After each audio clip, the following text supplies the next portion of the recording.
Գյորջյան Կասկադ 60 ամիս փուլային վճարում բազմաթիվ առավելություններ։ Ազգային ժողովի հարգելի փոխխոսնակ, հարգելի պատգամավորներ, մեր երկրի անվտանգության, պաշտպանունակության ապահովումը եւ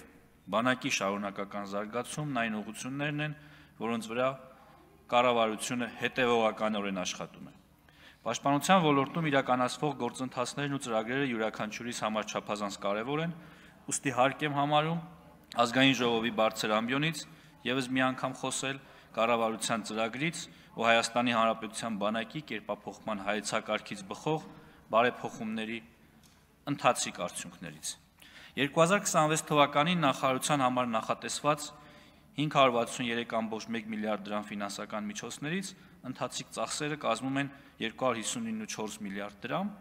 այն է 46.1%, իսկ կապիտալ ծախսերը 303.7 միլիարդ դրամ, 53.9%։ Հարկ եմ համարում պաշտպանական ծախսերը ներկայացնել նաև տարիների որոշակի համեմատականով։ Համեմատության սկզբնական թիվը վերցրել եմ նախահեղափոխական 2017 թվականին ձևավորված 2018 թվականի բյուջեով նախատեսված թվերը։ 2018 թվականին պաշտպանական ծախսերը կազմել են 245 միլիարդ դրամ։ Արտարժույթով դա կազմում է 640 միլիոն դոլար։ 2025 թվականին պաշտպանական ծախսերը կազմել են 667 միլիարդ, որը կազմում է 1 միլիարդ 741 միլիոն 604 հազար դոլար։ Այսինքն պաշտպանության ոլորտի ծախսերն ավելացել են 1.1 միլիարդ դոլարով։ 2023, 24, 25 եւ արդեն 26 թվականին կատարված եւ կատարվելիք ծախսերը, ինչպես երեք եմ նաեւ նշել, աննախադեպ են։ Հենց սրա բերումով է, որ մենք կարողացել ենք իրականացնել այնպիսի բարեփոխումներ, ինչպիսին օրինակ զինծառայողների ատեստավորման ծրագիրն է։ Այսօր պայմանագրային զինծառայողը ատեստավորման արդյունքում կարող է ստանալ 205-ից մինչև 470 հազար դրամ հավելյալ աշխատավարձ։ Սա էական բարելավում է եւ կարծում եմ արդեն անդրադարձել է մեր զինծառայողների սոցիալական վիճակի վրա, նրանց կյանքի որակի վրա։ Այս պահին ունենք գործընթացին մասնակցած զինծառայողների 65%-անոց ատեստավորում։ Դինամիկան ըստ տարիների այսպիսին է. 2023 թվականին 49.2%-ն է ատեստավորվել մասնակիցների, 24 թվականին 60.6%-ը, իսկ 25 թվականին 64%։ Ռազմական կրթության ոլորտում էական փոփոխություններ եւ ներդրումներ են կատարել։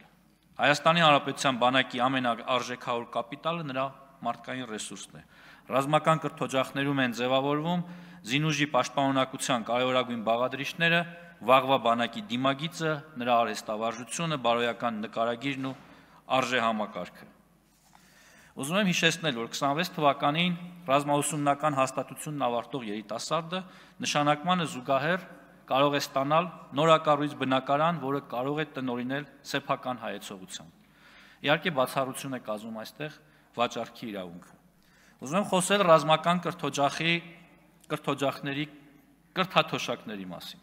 Նկատելի բարձրացել է Վազգեն Սարգսյանի անվան ռազմական ակադեմիայի կուրսանտների կրթաթոշակի չափը։ 2018 թվականի դրությամբ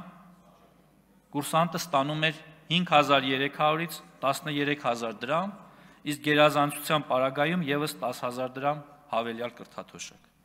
Այժմ ռազմական ակադեմիայի կուրսանտի առաջին կուրսի բազային կրթաթոշակը կազմում է 15000 դրամ, եւ ըստ առաջադիմության կուրսանտը կարող է ստանալ 45000, 60000, 75000 դրամ կրթաթոշակ։ Երկրորդ կուրսում բազային կրթաթոշակը 20000 դրամ է եւ կրկին ըստ առաջադիմության կուրսանտը կարող է ստանալ 60000, 80000, 100000 դրամ։ Երրորդ կուրսում բազային կրթաթոշակը կազմում է 25000 դրամ, որը ըստ առաջադիմության կարող է հասնել 125000-ի, չորրորդ կուրսում 30000 դրամ, որը կարող է հասնել 150000 դրամի եւ հինգերորդ կուրսում 35000 դրամ բազային կրթաթոշակ եւ գերազանցության դեպքում 175000 դրամ։ Մոնթե Մելքոնյանի անվան ռազմական վարժարանում մինչև 2018 թվականը կուրսանտները ոչինչ չեն ստացել։ Հիմա վարժարանի բոլոր սաները ստանում են 15000 դրամ։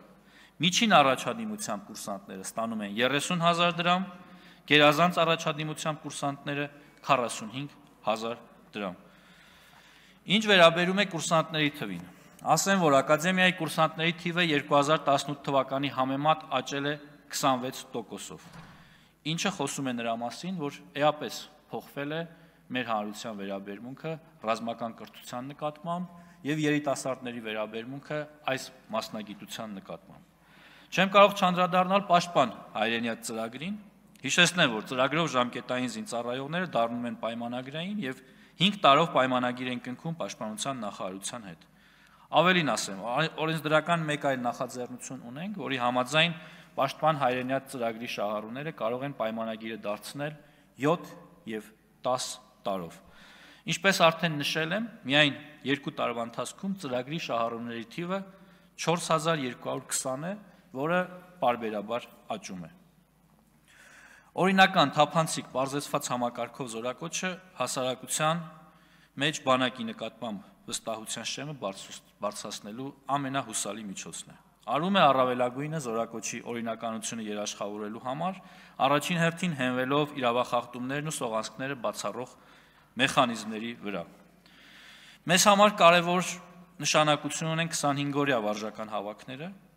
Այս տարիների կարևոր ձեռքբերում եմ համարում տարածքային պաշտպանության զորքերի ձևավորումը ու վարժական հավաքների կանոնավոր ու պարբերական դառնալը։ Ես համոզմունք ունեմ, որ յուրաքանչյուր պետության պաշտպանունակության գրավականը եւ նաեւ Աքիլեսյան գարշապարը պահեստազոր թիկունքային ապահովում բանակ գործունակ համակարգի գոյությունն ու բացակայությունն է։ Բանակում ընթացող շինարարական աշխատանքների շրջանակում հետևականորեն ընդլայնվում են զորանոցաշինության ծավալները, կատարելագործվում են կենցաղային պայմանները, շարունակվում է սննդի, հագուստի, հիգիենիկ պարագաների բարելավումը։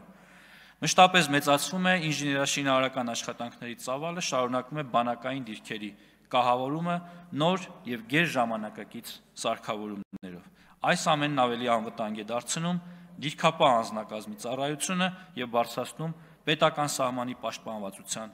մակարդակը։ Զինծառայողների բնակարանային ապահովման ուղղությամբ ներդրված մի շարք ծրագրերի շնորհիվ զգալի առաջընթաց ունենք։ Մասնավորապես 2020 թվականից գործում է Հայաստանի Հանրապետության Պաշտպանության նախարարության համակարգի սպայական եւ ավագ ենթասպայական կազմերի եւ պայմանագրային զինծառայողների կողմից բնակարան կամ բնակելի տուն ձեռք բերելու կամ բնակելի տուն կառուցելու նպատակով մատչելի եւ արտոնյալ պայմաններով երկարաժապկետ հիպոթեքային վարկավորման ծրագիրը։ Ծրագրի միջոցով 07-11-րդ ամիս 2025 թվականի դրությամբ բնակարան կամ բնակելի տուն ձեռք է բերել 2035 զինծառայող։ 22-ից 25 թվականներին ընդհանուր բյուջեից Հայաստանի Հանրապետության Պաշտպանության նախարարության համակարգի բնակարանային կարիք ունեցող զինծառայողների, զինվորական կենսաթոշակի իրավունք ձեռք բերած նախկին զինծառայողների,